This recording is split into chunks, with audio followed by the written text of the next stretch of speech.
Olá, boa noite. Mais uma live acontecendo. O tema de hoje é ansiedade. Foi um tema que foi pedido por algumas pessoas para mim nas redes sociais, Instagram, WhatsApp. Eu demorei um pouquinho até a falar sobre esse tema, porque eu queria primeiro falar de outros assuntos e deixar esse tema agora, assim, eu acho que primeiro porque eu estava me ambientando com essa ideia de fazer live, né? Eu estava também pegando o jeito dessa coisa aqui. E achei que tinha outros assuntos que estavam um pouquinho mais é, é, demandados antes de ansiedade. E hoje, como anunciei nas redes, a gente vai conversar um pouco aí sobre ansiedade. Então, enquanto vocês vão chegando, eu vou agradecendo a todos aí pela participação. Os vídeos têm tido uma grande visibilidade, tanto os vídeos aqui ao vivo, como também depois que eles vão para o YouTube, eles alcançam também uma grande visibilidade. Eu agradeço muito a todos que me seguem aqui no Instagram, que se inscreveram lá no canal no YouTube, no Motiva Psi, e divulgaram, porque tem muita gente aí compartilhando nas suas redes, divulgando tanto as lives, como posts, como os eventos, enfim, eu agradeço muito porque na verdade é isso que faz as coisas funcionarem, né? É o boca a boca virtual, porque acaba atraindo pessoas para cá que podem absorver algum conteúdo e me ajudam a ter maior rede, a divulgar mais, enfim. Então muito obrigado aí a todos que colaboram aí com o crescimento desse canal. Eu vou dar uma boa noite específica a cada um que está aqui ao vivo, que é a tia Martinha, a Pamela Leles, a Jéssica Curte, a Jussara Vilar, a Bruna Larcon, a Larcon Psi, a Thaisa Carneiro, que divulgou a live aí também no Stories. Brigadão, Thaisa. Valeu por sempre estar aqui participando. Bom, qual é a ideia para a gente poder conversar aqui hoje? A ideia que eu tentei trazer hoje foi pegar alguns aspectos, os biológicos, os psicológicos e os sociais, claro que numa linguagem que dê para todo mundo entender, e pensar um pouco nessa conjuntura que leva a essa tal ansiedade que todo mundo tem ou conhece alguém que tenha. E eu vou começar por aquilo que eu gosto menos, que é a parte biológica. E eu gosto menos porque eu acho que ela, por mais que eu respeite muito e considere que muitas vezes no consultório, sem auxílio medicamentoso, ou seja, bioquímico, não há como avançar muito, eu não gosto tanto porque eu não considero que seja o mais relevante para a nossa conversa e para a compreensão da ansiedade, principalmente nos tempos de hoje, né? Mas, começando pela parte bioquímica ou biológica, o que essas áreas de neurologia, psiquiatria e biologia vão dizer é que todos nós, seres humanos, temos lá a condição de luta ou fuga e que essa condição está muito vinculada ao medo, a uma ameaça. E diante de uma ameaça, nossa memória biológica vai ter esses dois tipos de reação. Ou a gente vai para o enfrentamento, para a luta, para uma descarga de adrenalina que nos leva a uma agressividade, ou a gente mete o pé, sobe na árvore, corre para a montanha e foge de uma situação desagradável. Só que dentro desse aspecto a gente tem uma situação imediata, ou seja, tem um objeto do qual eu identifico de uma ameaça imediata que eu preciso tomar uma decisão, né? Seja um assalto, seja eu estar fazendo um safari e vier um elefante, ou seja o momento em que eu estou no avião e ele tem lá uma pane qualquer. Esse é o momento específico de medo porque eu consigo identificar quais são as fontes do meu medo. A ansiedade, ela dá um passo adiante, ela dá um passo além, porque ela não necessariamente precisa ter um objeto imediatamente identificado. Então, ela tá como um adiantamento do medo. E aí a gente já entra um pouquinho na parte psicológica e eu achei interessante algumas coisas do que eu andei lendo. Na ansiedade o que a gente percebe é que o objeto ele é identificado, mas ele é um pouco esfumaçado, como um bom míope que sou, que enxergo as coisas, mas sem óculos eu não vejo com nitidez. E a partir do momento que eu não as enxergo com nitidez, isso pode me gerar um mal-estar, um desconforto.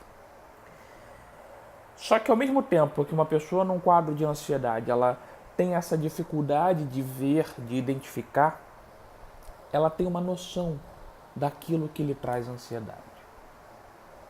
E quais são os aspectos aí que a gente encontra mais comuns num quadro de ansiedade? A gente tem uma alta expectativa, ou seja, aquela pessoa que vai para Disney nas férias e tá já ansiosa porque tem uma alta expectativa de como vai ser, que vai realizar um sonho, ou que vai levar um filho, um neto. Isso gera todo um impacto sobre essa viagem e isso vai gerando essa ansiedade para que isso aconteça logo. Porque a ansiedade também vem de ânsia, né? E toda ânsia tem a ver com algum desejo.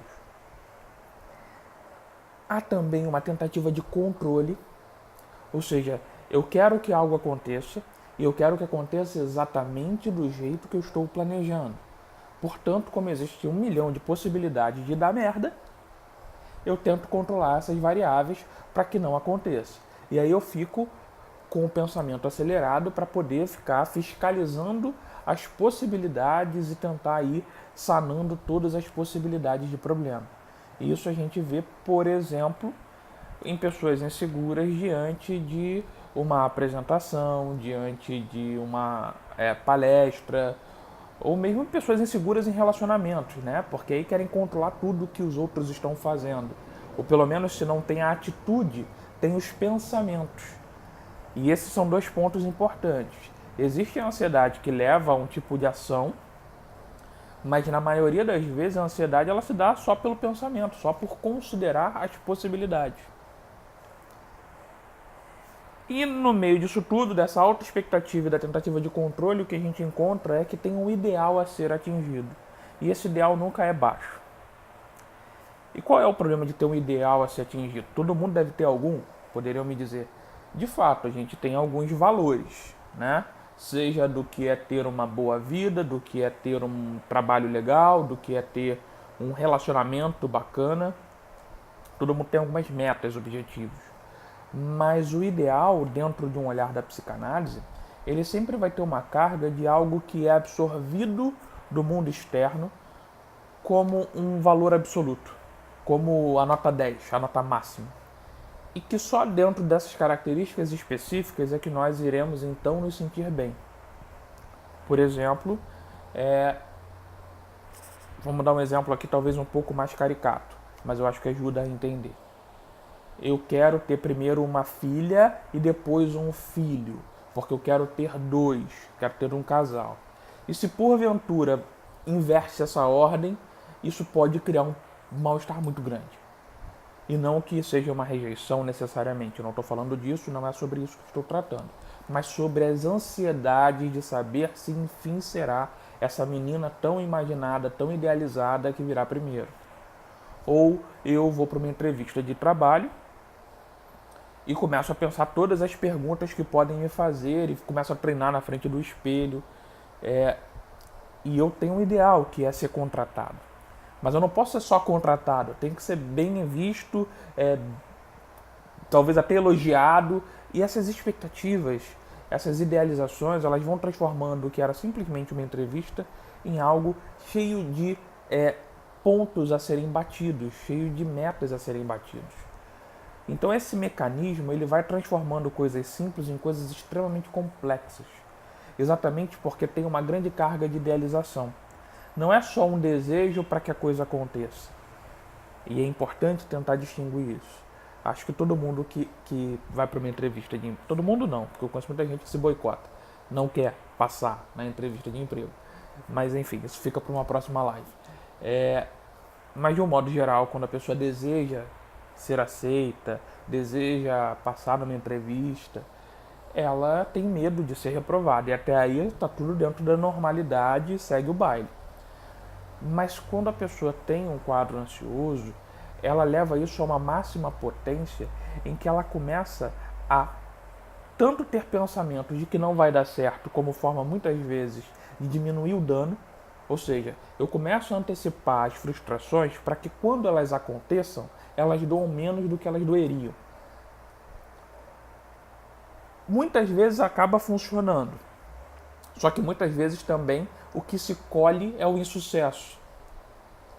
Como assim?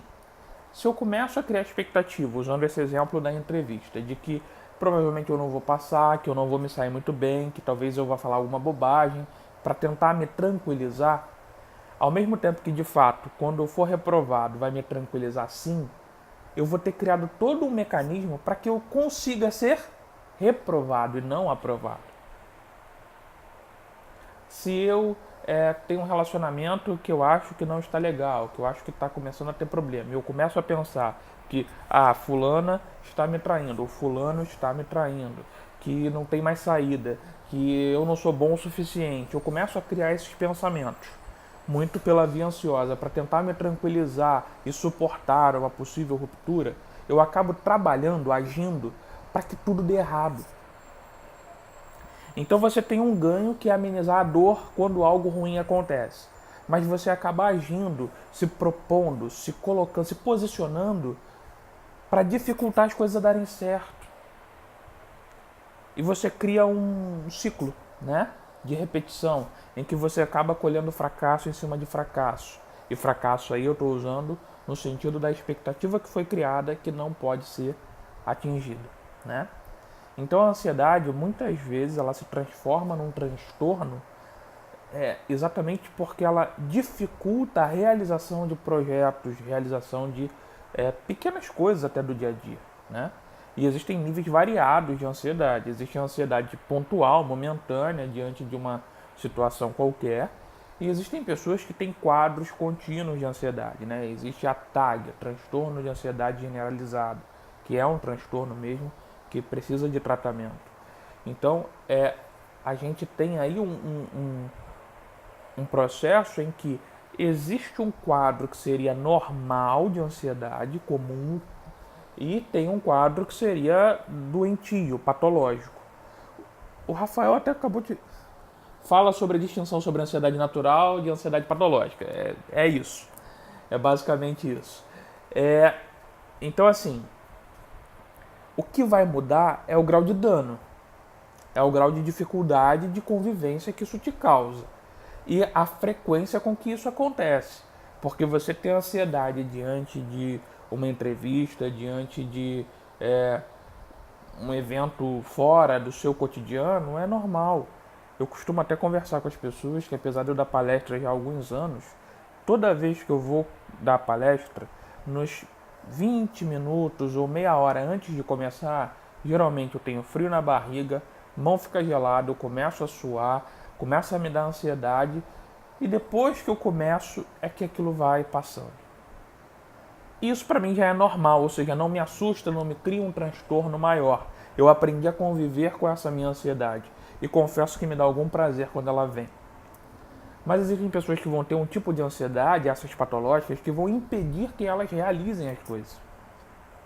Exatamente porque elas colocam a expectativa tão alta que se torna impossível realizar.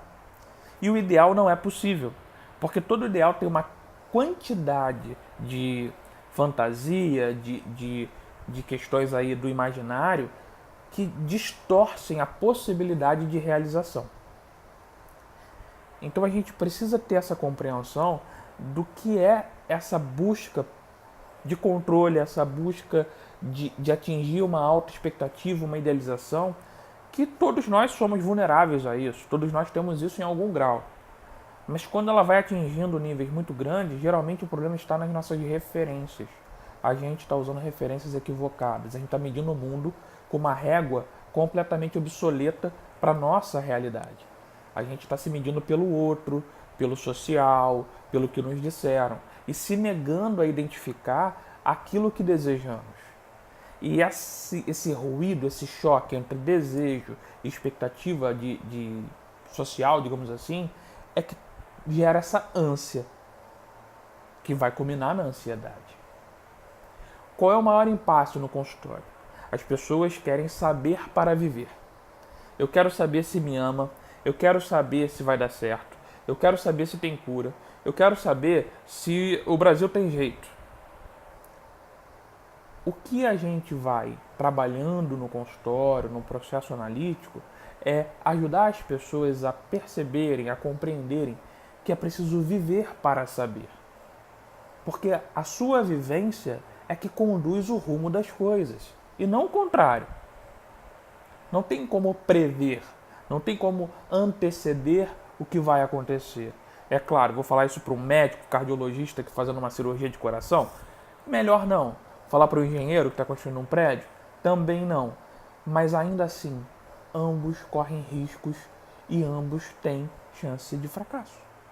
Pacientes morrem numa cirurgia cardíaca e prédios caem. Então, mesmo nas áreas em que você demanda uma grande especialização, treinamento, capacitação, cálculo, para que os riscos sejam ao máximo reduzidos, os riscos sempre estarão presentes. E a única forma da gente conseguir atravessar isso é vivendo e não se antevendo e deixando de viver. Porque esse é o mecanismo. É ficar tentando criar teorias, pensamentos, soluções para problemas que às vezes nem existem. Eu tenho paciente que fala, mas e se acontecer isso? E se acontecer aquilo? Em geral eu digo, se não existe. Tudo que a gente coloca se na frente ainda não existe. E portanto a gente não tem como decidir sobre si. A gente pode decidir sobre o que é, sobre o que está, mas não sobre si. Si aí nesse sentido de preposição e não de si mesmo, né?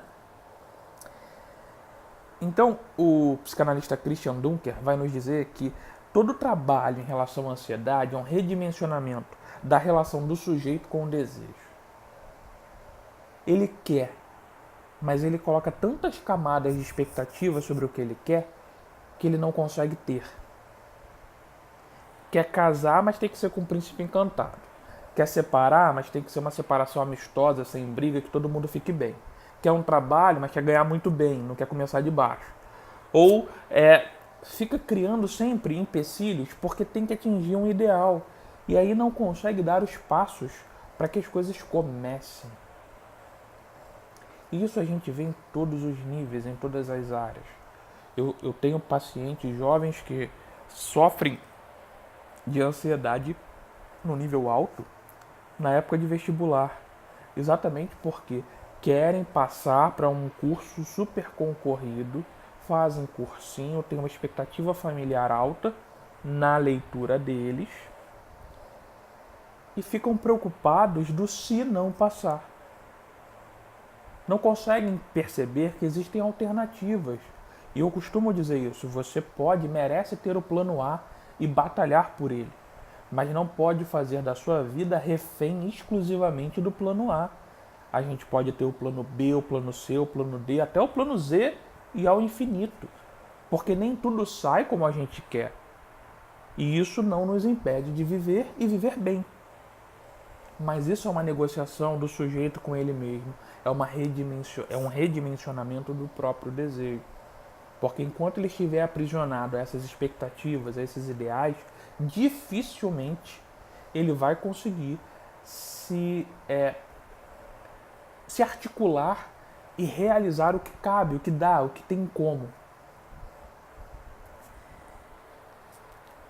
E dentro da psicanálise, Freud foi falar sobre isso. A primeira vez que Freud falou sobre ansiedade, angústia, foi em 1895, numa carta que ele enviou a Fliess sobre neurose de angústia.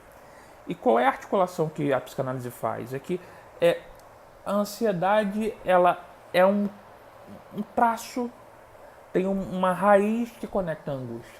E a angústia, para a psicanálise, ela é condição humana. Ou seja, se você um dia espera viver sem angústia / ansiedade, você está num ideal impossível. Não tem como. A gente sempre vai ter algum nível de angústia e de ansiedade. A questão é que nível é esse. E aí a gente tem as três coisas que compõem essa questão da ansiedade. Existe o medo, a ansiedade e a angústia. Todos três precisam existir. Em níveis em que você possa continuar vivendo. E aí você precisa identificar o que é medo do que, de quem, o que é ansiedade, o que está te preocupando, o que você quer alcançar, por que dessa forma, e o que é angústia. Porque em geral a angústia ela está muito mais voltada quando a gente está fixado a um objeto e não quando a gente está sem algum objeto. É muito mais quando a gente está sufocado por um objeto do que quando a gente está livre para desejar opções. E aí eu faço uma pergunta, né? Se pela biologia o que está ligado à ansiedade são aqueles mecanismos de defesa de luta e fuga, trazendo isso para a psicanálise, seria luta ou fuga do próprio desejo? Você quer o que você deseja? É a pergunta que George Forbes nos faz. E eu acho que vale a pena tentar responder essa pergunta. E alcançando aí uma dimensão social que eu acho que é importante, a gente está numa era de hipereficiência, né? A gente tem curso para tudo, né? Eu fico impressionado. A gente tem curso sobre... Eu vi uma coisa que eu fiquei chocado. Reprogramação quântica de DNA. Eu confesso que eu não tenho a menor ideia do que se trata, portanto sou um ignorante e não posso criticar. Mas me soou um pouco exótico. Assim como eu vejo pessoas oferecendo serviços e dão garantias. Eu garanto o resultado, eu trato isso, eu trato aquilo. Em tantos dias você vai estar livre do seu medo, livre da ansiedade. Em geral, quando alguém me oferece uma garantia, muito convencido, sem colocar ela em circunstâncias, eu geralmente tenho muito medo dessas pessoas. Seja um pedreiro que vai fazer uma obra na sua casa e fala assim, em 3 semanas eu resolvo. Se ele for sensato e vai, olha, a programação é para que a gente consiga terminar em 3 semanas, mas pode atrasar.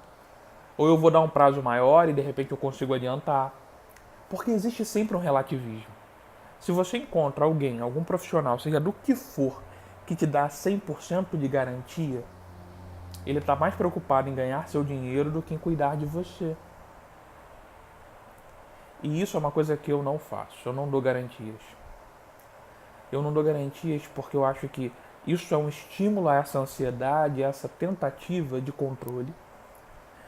Eu acho que isso é uma hipocrisia ou pelo menos uma falta de discernimento, porque eu não posso dar garantia sobre o outro.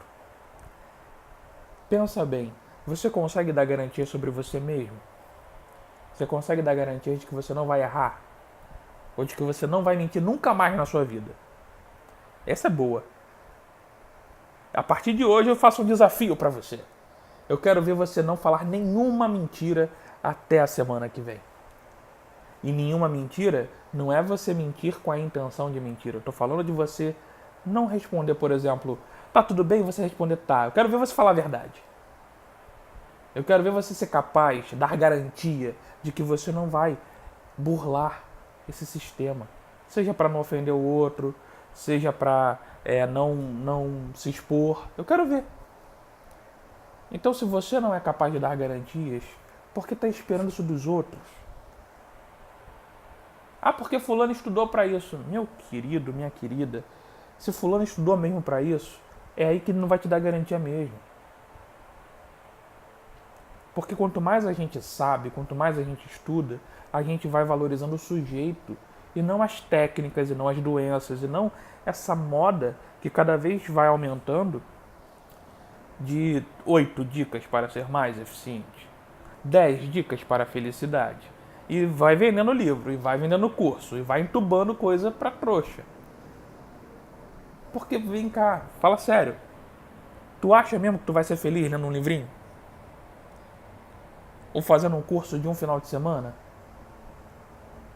É preciso ter um discernimento de que nada vai te dar garantia. Existem várias ferramentas, livros, cursos, palestras, profissionais que vão te ajudar a buscar formas de você se cuidar mais, de você viver melhor. Mas garantia de felicidade, garantia de sucesso é lamentável. É lamentável, né? A galera tá fazendo um monte de comentário aqui, eu vou dar uma lida aqui. Gabriel Santos, valeu, boa noite. Evelyn de Jesus. A Priscila Gomes está rindo. O Rafael Ferreira tá falando de tratar medo aí em alguns dias. Tia Martinha repetiu aqui a frase, eu não dou garantia de nada. O Rafael tá comentando que esses dias ele viu um anúncio na TV do tipo, pare de usar álcool em 30 dias. E o sangue dele borbulhou, subiu e a vontade foi de entrar na TV para resolver com quem estava fazendo a propaganda. E a Small Members of Evil tá dizendo que lá garantia sou eu. Eu sou, ou seja, é ela. Então, a gente tem tanto. Eu não sei se eu posso chamar de profissionais, eu acho que tecnicamente sim, mas eticamente me dói chamar essas pessoas de profissionais. Mas enfim, eles se dizem. Que falam coisas de curar questões sérias, dolorosas, com alta complexidade, em, em algumas consultas, em alguns dias. Tem até no campo religioso pessoas que falam em curar depressão em alguns segundos ou minutos. Eu respeito muito a fé das pessoas, mas eu não posso ser complacente com aquilo que em geral traz mais mal do que bem. Eu sinto o dever, enquanto profissional da área da saúde, de fazer esse alerta. Cuidado com as pessoas que vocês procuram. Você não precisa gostar ou acreditar em tudo que eu digo, mas tenha cuidado quando for procurar um profissional para cuidar de você. E se você perceber que não está fluindo, que não está tendo uma sintonia, muda. Não é problema mudar. Hoje uma pessoa me mandou uma mensagem perguntando sobre uma situação que a pessoa passou com um profissional que a atendia. E eu disse que não cabe a mim avaliar o trabalho de ninguém, não cabe. Eu não estou aqui para isso. Mas se ela mesma está dizendo que não está confortável, que identifica algum tipo de questão que não acha que está sendo bem trabalhada, ela tem duas opções. Ou ela fala com a pessoa que está atendendo para tentar achar um outro caminho, ou ela troca de profissional. O que não dá é para a gente ficar submetendo a curandeiros sem nenhum tipo de conselho, de fiscalização, de nada que você vai estar totalmente desamparado na mão de alguém que está fazendo o que inventou. Então é bom ter esse cuidado, né? E aí, entrando no campo social, que eu acabei fazendo essa volta, eu acho que tem uma situação que é muito importante, que o Lipovetsky, que é um filósofo francês, traz, Gilles Lipovetsky. A gente ficou tão obcecado por procurar uma leveza que a gente transformou isso numa obsessão. Tem livros sobre como comer mais devagar, como viver desacelerado, como amar sem grandes sofrimentos. E tem um monte de ideia em que você vai se tornar slow, suave. Só que quando a gente transforma isso de opção em obsessão, a gente transformou isso em algo pesado novamente. E é essa a grande ironia do ansioso. Um ansioso chega pra mim e pergunta: tá, mas o que eu tenho que fazer? Primeiro que eu não vou responder, mas se eu responder, ele vai fazer tudo em 2 segundos e vai dizer: não funcionou. Porque não é o que se diz, não é a resposta que se encontra, é o percurso. Não adianta você achar um curso maravilhoso, fazer uma técnica de yoga, que também é muito legal, fazer Tai Chi Chuan, que também é muito legal, se você não aprender a lidar com a sua forma de viver. Porque não é só sobre um assunto, é sobre você. E aí o Lipovetsky dá um exemplo dizendo que antes o poder era pesado, era uma forma de ostentar poder, a ter castelo, ouro, canhões. E hoje a civilização, a civilização do leve valoriza o prazer, o consumo, o lazer e o entretenimento. Entretenimento. A gente agora é tudo muito simplificado, né? A gente quer tudo na ponta dos dedos. A gente não lê cartaz, a gente recebe um flyer e pergunta o que está escrito no flyer. A gente quer algo totalmente mastigado. E esse é um grande problema, porque esse imperativo da leveza está transformando as relações numa busca por algo que não existe e que não é sustentável. Então, se a gente não começar a fazer uma reflexão sobre a forma como convivemos, a gente vai ter sempre um quadro de ansiedade patológico. E a gente está cultivando isso. A gente adora a liberdade, mas a gente adora a segurança. E quem diz isso é o Bauman. Só que não dá para ter os dois. Ou você é livre ou você tem segurança. E quanto mais você tem um, menos você tem o outro. Achar a medida exata em que você vai ter os dois numa quantidade satisfatória é a pergunta de $1 milhão. Você acha que um local mais seguro é aquele que tem mais câmeras, que tem mais vigilância, que tem mais polícia? Você vai realmente se sentir seguro numa sala com 10 policiais, 5 câmeras? Ou segurança é como, por exemplo, no Canadá, que você pode sair de casa e deixar sua porta aberta? Onde é mais seguro? Ao mesmo tempo, onde você se sente mais livre? Existem paradoxos e essa é uma questão filosófica.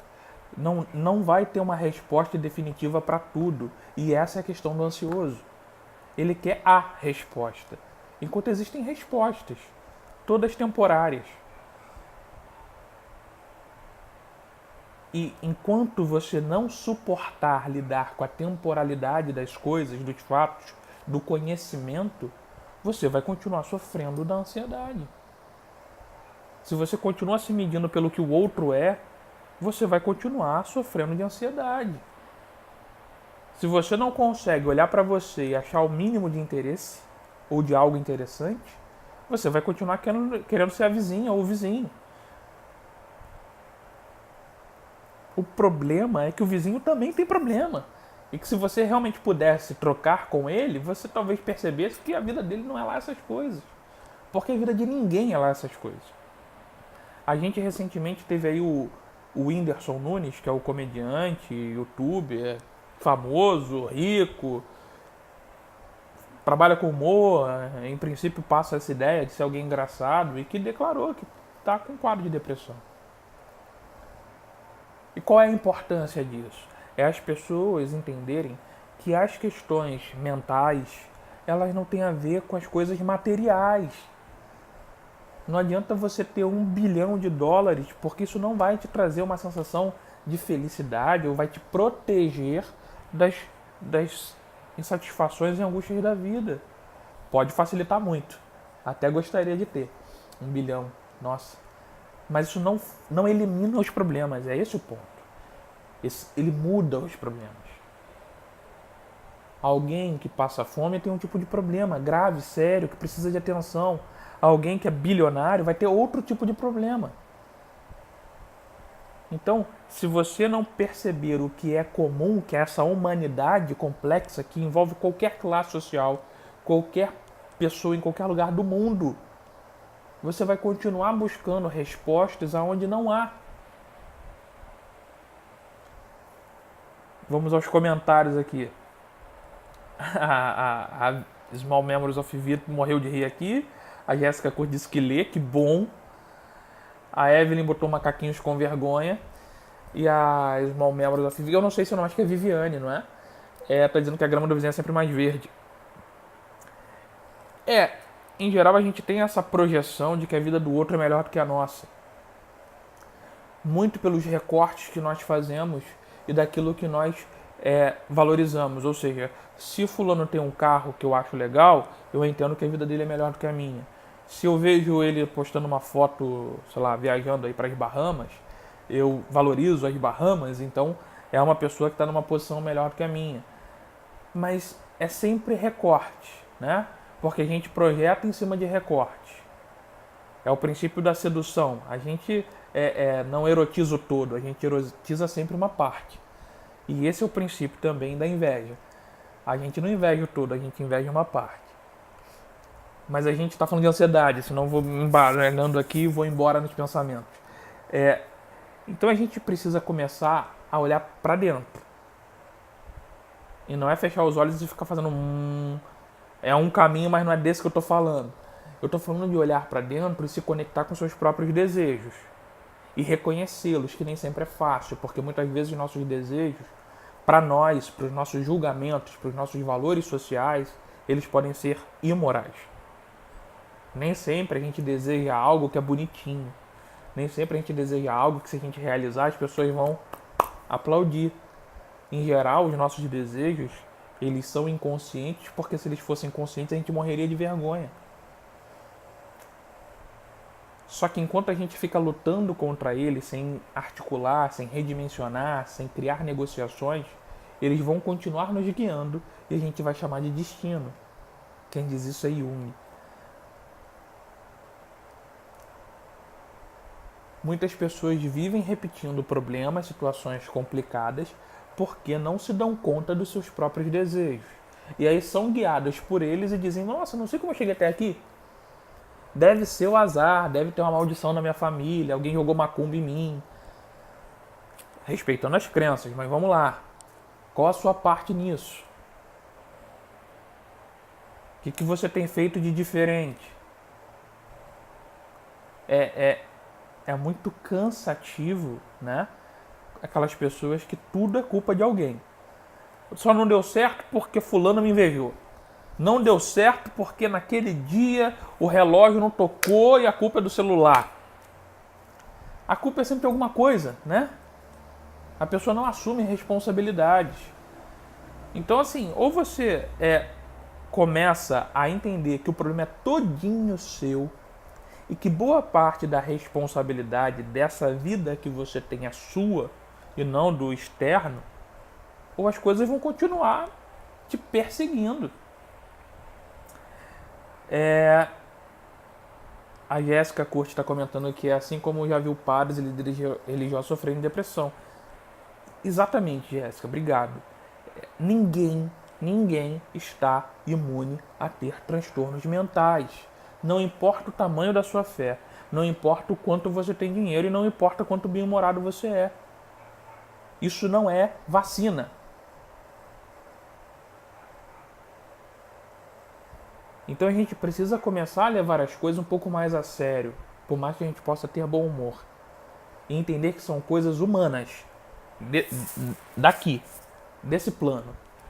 E que a partir do momento que a gente tem que viver, já que estamos todos aqui, nós vamos ter vários processos de angústia, de medo, de não saber ou não conseguir escolher o que queremos. E por isso a gente precisa buscar ajuda. E você tem o direito de procurar um método rápido, eficaz, que te dê a cura em 3 segundos. O difícil é isso durar mais do que 10 minutos depois. Porque os problemas não acabam. Eles mudam. E muitas pessoas transformam, apenas fazem um deslocamento de uma questão para outra. Ah, eu era super ansioso com a entrevista de emprego. Passei para o trabalho, agora eu sou ansioso com medo de ser demitido. Aí passou o período de aqueles 3 meses, né, de teste. Agora meu medo é se de repente eu vou ter aumento ou não de salário, ou se vai sair minhas férias, ou eu transfiro para outra questão, porque agora eu estou ansioso, sabe com o quê? Porque tem a questão do que eu tenho que resolver lá com o banco, e assim você só vai transferindo de lugar, você não está resolvendo nada. Por isso que tem que ter muito cuidado. Ou você muda a sua relação com o seu desejo, ou você vai viver de técnicas em cima de técnicas para ficar tratando as ansiedades pontualmente. E sabe quando você vai conseguir ter uma vida boa? Pensa aí. Tem uma DR rolando aqui entre a Evelyn e a Viviane, aí, ó, uma indireta aí, não sei qual é, não vou entrar nesse mérito. A Thaisa Carneiro está perguntando, mas se o desejo é inconsciente, como trazê-los à tona? Então, o desejo é inconsciente, mas ele está sempre te dando sinais.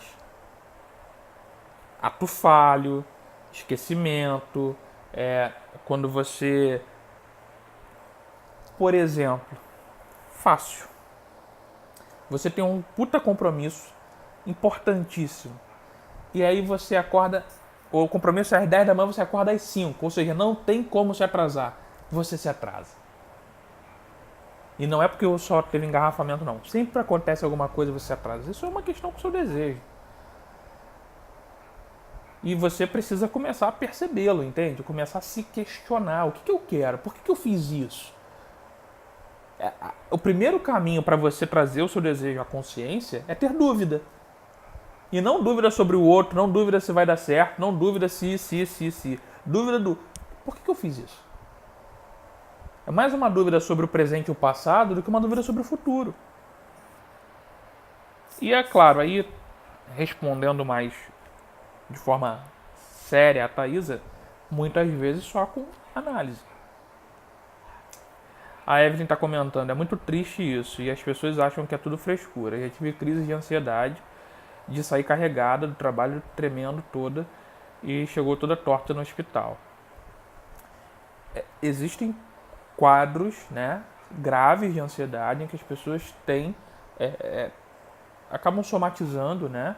E você tem aí pressão alta, você tem desmaio, você tem tremedeira, você tem suor, tem um leque de questões, de sintomas que vão aparecendo. Mas em geral, a nossa cultura medicamentosa e medicalista, ela vai sempre atribuir a um problema orgânico, a uma desordem do corpo, que não deixa de ser, né? Só que esquece que, assim como o corpo afeta a parte psicológica, basta você ver um homem gripado e você vê que ele fica derrotado, enquanto a mulher parindo é muito mais resistente. É uma piada, tá, gente? A gente tem que entender que as questões psicológicas afetam o corpo. Não dá pra cortar como se fosse separado. As coisas são interligadas, interagem. Eu sempre dou como exemplo, quando você está apaixonado e vê a pessoa que você é apaixonado chegando. Você fica vermelho, sente frio na barriga, começa a suar. O seu corpo está reagindo a uma questão que é totalmente psicológica. Então é completamente conectado. E por isso, muitas vezes, o tratamento tem que ser com um psiquiatra, com um psicólogo, né? Então a gente precisa entender que a gente tem uma sociedade adoecida, cheia de cobranças, e que para lidar com as cobranças, elas ao invés de falarem dane-se, elas falam como eu posso ser melhor, como eu posso bater mais meta, como eu posso ser mais eficaz, como eu posso ser feliz o tempo todo, como eu posso ficar sem renda, igual um palhaço, igual essas modelos que ficam na televisão sempre com aquele sorriso falso. É isso que a gente está buscando, a gente não está buscando aprender a separar o que me importa do que não me importa. Muitas pessoas estão procurando cursos, técnicas e por aí vai, exatamente para darem conta dessa demanda social.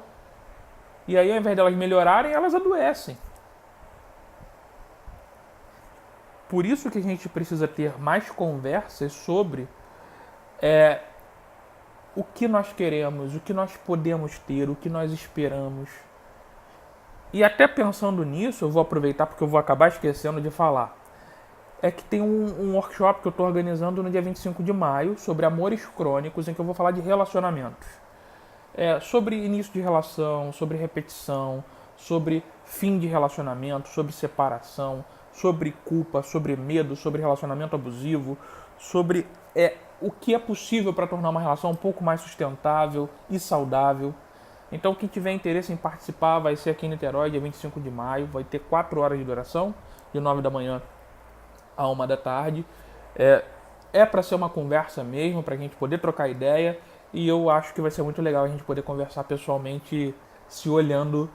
Então quem quiser, manda um inbox ou entra lá no WhatsApp, enfim, manda uma mensagem que eu sempre respondo aí, tá bom? Mas voltando aqui pro tema da ansiedade, a Viviane está perguntando se um bom foda-se ajuda. Tem um livro ótimo, né, que é exatamente sobre isso, sobre foda-se. E eu acho que é fundamental. Mas a gente tem que ter um cuidado para não banalizar as coisas, né? E eu entendo o que a Viviane está colocando, mas fica aqui a ressalva. Ligar o foda-se ou dane-se não é simplesmente ignorar tudo ou fingir que está ignorando, porque tem muita gente que tenta fingir. É aquela pessoa que nem queria mesmo, sabe? Assim, não, mas eu tô ótimo. Eu nem penso nesse assunto, mas parei de pensar tem 2 horas. É uma falsidade com ela mesma, né? É uma teatralização das coisas. É aquela pessoa que fala assim, não, agora eu vou mudar. Aí interpreta um personagem, ao invés de realmente trabalhar para que a mudança aconteça de forma espontânea. Então, assim, ligar o dane-se, se importar menos com algumas coisas, é um processo que leva tempo. Porque você tem que ir desvalorizando essas coisas aos poucos, reavaliando, redimensionando, entendendo por que aquilo se tornou importante e se ainda é. E ir buscando formas de você perceber em que momento da sua vida você está. Porque tem coisas que foram muito importantes há 5, 10, 20 anos atrás e que hoje já não tem mais aquela relevância. E você precisa se atualizar.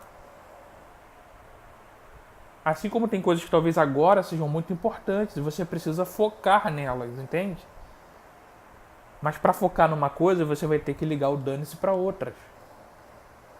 E não dá pra gente na vida dar pausa em algumas coisas e não, agora eu vou estudar porque vou parar minha vida inteira, não vou comer, não vou dormir, não vou cuidar da casa, não vou cuidar da família porque eu tenho que estudar. Não é assim que funciona. Mas a gente precisa desenvolver a capacidade de ir negociando, articulando o que é importante para mim, o que é importante agora. A Viviane está dizendo aí o nome do livro, obrigado Vivi, A Sutil Arte de Ligar o Foda-se. Recomendo esse livro, é bem legal. Então assim, se você hoje se sente ansioso, é muito importante que você comece a se questionar de onde vem essa ansiedade. O que você está querendo provar? Para quem? Aonde você quer chegar? E se puder, se achar que vale a pena, procura um profissional. De preferência de psicologia, ou um psicanalista, porque é importante que você possa se conectar com você mesmo, ter um espaço para falar, para pensar, não só para se livrar dos problemas, mas para poder negociar e se aprender a conviver com eles. Porque algumas coisas a gente se livra mesmo, outras a gente tem que aprender a conviver. Então, a ansiedade ela tem muito mais a ver com essa tentativa de ter uma resposta antecipada das coisas para poder saber o que é melhor e aí atingir a meta fantasiosa X, Y ou Z, e a dificuldade de você se expor à vida, às experiências, às relações e a partir disso ir tomando as decisões. A Viviane está perguntando se essa ansiedade não pode ser um medo do porvir. Geralmente é. Mas a questão é que não é só um medo do que vai acontecer, entende? Ela é um medo do que vai acontecer, mas por que a gente não tem isso quando a gente está saindo de casa? Todo dia a gente acorda, abre a porta de casa e não sabe o que vai acontecer. Mas é um medo do que está por vir, mas com uma identificação das ameaças qualquer, entende? Do tipo, tem coisas que eu não quero. E tem coisas que se acontecer eu não sei se eu vou saber lidar. É tipo fetiche. Tem coisa que é muito legal na fantasia. Quando tu bota em prática é uma desgraça. Então você precisa ter uma noção ali de que a ansiedade não é só um medo genérico de que algo pode acontecer. Sempre pode acontecer. Pode cair um avião agora aqui. Mas eu não estou com essa ansiedade.